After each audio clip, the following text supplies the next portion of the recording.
সেই লোকদের দেখো যাদের ভাগ্য তোমার চেয়ে খারাপ।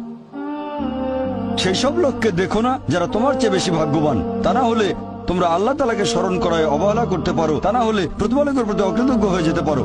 তাহলে নবী বলেছেন তাদেরকে দেখো যাদের ভাগ্য খারাপ।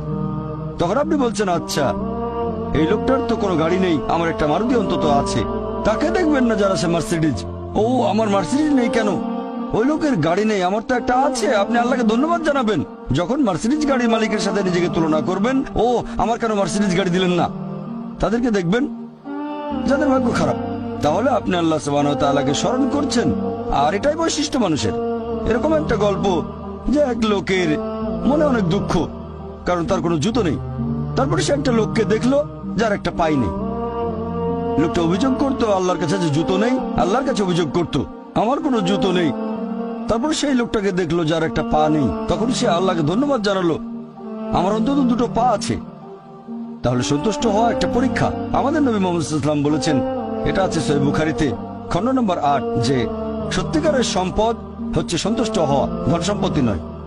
সত্যিকারের সম্পদ হলো সন্তুষ্ট হওয়া, পরিতুষ্ট হওয়া। আপনার যা কিছু আছে সেটার জন্য বলবেন আলহামদুলিল্লাহ, সকল প্রশংসা আল্লাহ। তাহলে হবেন সত্যিকারের মুমিন।